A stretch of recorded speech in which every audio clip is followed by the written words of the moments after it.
Houston Sports Talk. Back in the video today, we're talking about the Dallas Mavericks potentially signing 2016-17 Rookie of the Year, also 2022-23 Sixth Man of the Year, Malcolm Brogdon, after the Dallas Mavericks extended Kyrie Irving on a 3-year, $119 million extension a couple hours ago at 8 o'clock Texas time.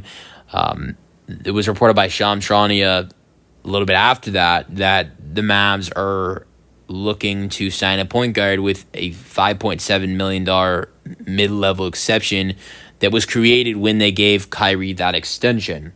And there's 4 point guards specifically that they are eyeing, with this mid-level exception. Malcolm Brogdon is obviously one of those guys, and we're talking about him right now.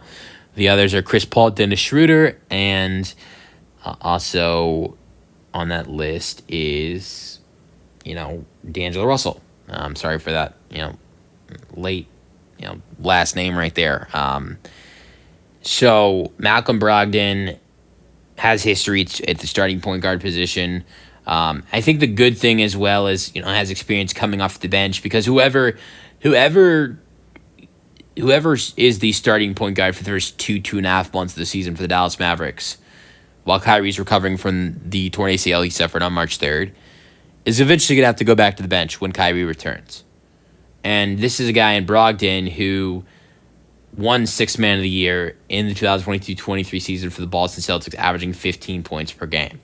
So he has that experience has started in 296 games of 463 in his career, but he also has experience coming off the bench as well, obviously winning the Sixth Man of the Year award in the 2022-23 season for the Boston Celtics. I think the other great thing is this Dallas team is a good three-point shooting team. Brogdon as well is that. Almost 39% from three in his career. This season was his worst of his career, but also the lowest amount of attempts he has shot in his career.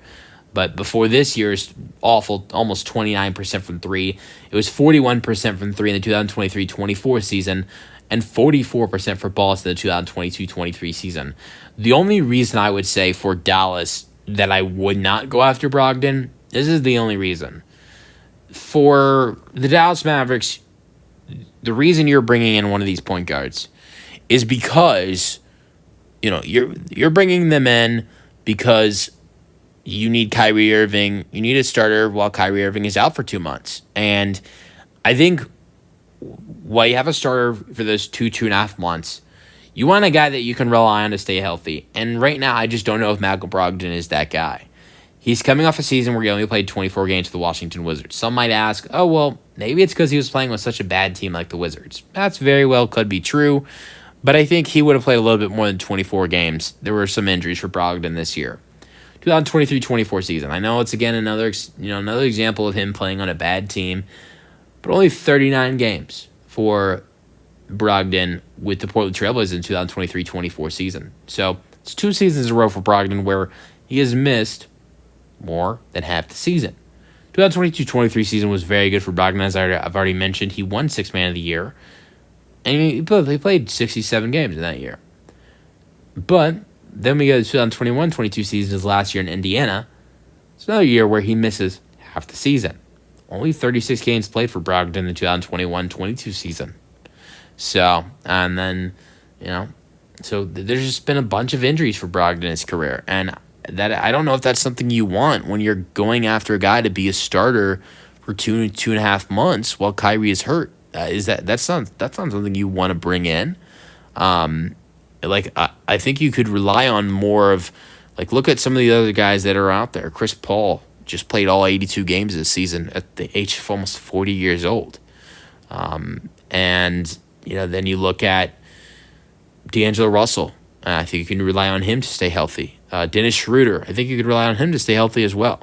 I think Dennis Schroeder is probably not likely in this potential signing because it's been reported that the Sacramento Kings are right now the likely favorite to pick up Dennis Schroeder. I think Sacramento is going to be willing to pay him a pretty penny, more than what Dallas will be. So I'd probably cross out Schroeder. I know he's someone Dallas is interested in. I think D'Angelo Russell is going to probably cost Dallas more than what they're hoping for at that $5.7 million, mid-level exception. And Brogdon, I think, is the right price at 5.7. But like I talked about, the injuries is just very concerning for him. And then Chris Paul, you look at it. No injury problems. Yes, there's been injury problems in the past, but he's coming off 82-game season. You can rely on Paul to be the starter for the first 2.5 months of the season. I think with the experience that Chris Paul has, maybe you can say, Kyrie, hey, you're shooting for mid-January start. If you need to wait until in January, beginning of February, and that makes you come back stronger, do it. We've got Chris Paul in your place right now. Take your time, Kyrie. Take another 1, 2, 3 weeks if you need to. So, and then Chris Paul also fits really well with the money standpoint. $5.7 million. Chris Paul with the Spurs last year made the vet minimum. So I think that Chris Paul really fits well with the team. You look at all the stacked players around him, such a great facilitator. I think Chris Paul is the best fit here, in my opinion. Let me know your thoughts on the potential signing for the Dallas Mavericks of picking up Malcolm Brogdon. That's the video. Hope you guys enjoyed, and peace out.